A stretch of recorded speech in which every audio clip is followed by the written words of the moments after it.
Who is the biggest victim of shaitan? In the Quran, a lot of bad people are mentioned. But after shaitan, who would you put at number 2? Fir'aun. You would put Fir'aun at number 2. And I want you to note something about Fir'aun. And actually, before you know something about Fir'aun, I want you to note something about this surah.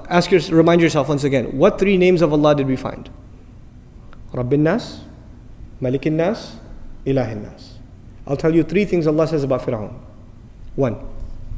فَقَالَ أَنَا رَبُّكُمُ الْأَعْلَى. What did he say about himself? I am Rabb. The biggest waswasa of shaitan, what you're supposed to attribute to Allah, he attributed to himself. Rabb. Listen to another ayah from Fir'aun. أَلَيْسَ لِي مُلْكُ مِصْرَ, pertaining to Fir'aun rather. أَلَيْسَ لِي مُلْكُ مِصْرَ وَهَذِهِ الْأَنْهَارُ تَجْرِي مِنْ تَحْتِي. Don't I own the kingdom of Misr? Don't these rivers flow beneath, and only I am the king of Misr? What's he referring to himself as?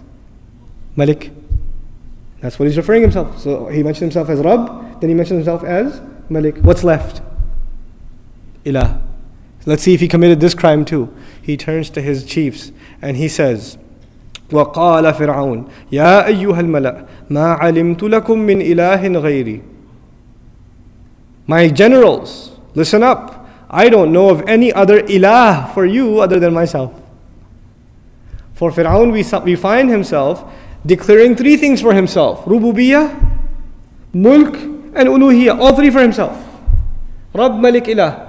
We find this sampling that Allah has given us in the Quran is very important. It shouldn't be overlooked. And it's not just for you and I to say, oh man, Fir'aun, la'anahullah, what a loser. But there's something here. That is what the waswasa of shaitan can lead to.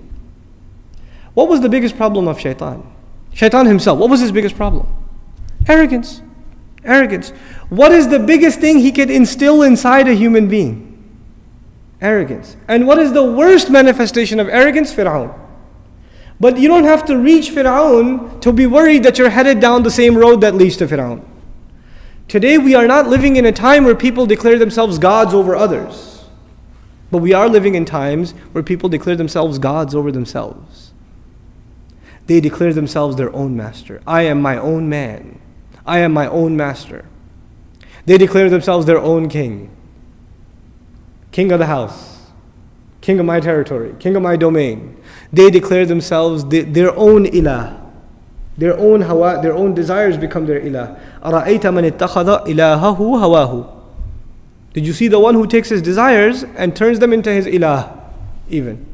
We're living in times where we can each turn into mini Fir'aun without even realizing it. We don't have to have large castles and fight with messengers and be arrogant, outspoken against Allah Azza wa Jal. But that concept of ego that is crushed in the beginning of this surah by you openly saying, I need protection. I need Allah's protection. I'm coming into His obedience. There's a very powerful lesson in this. Very, very powerful lesson. Iblis himself recognizes the lordship of Allah but wants the human being to forget it. He himself said, you are the one who created, khalaqtani. Even when he was disobeying Allah, he gave him credit. Khalaqtani min nar. You created me from fire. Even then he acknowledged Tawheed himself. Even he himself. But he wants the human being to forget that Tawheed. He wants the human being to become ungrateful. May Allah protect us from the waswasa of shaitan.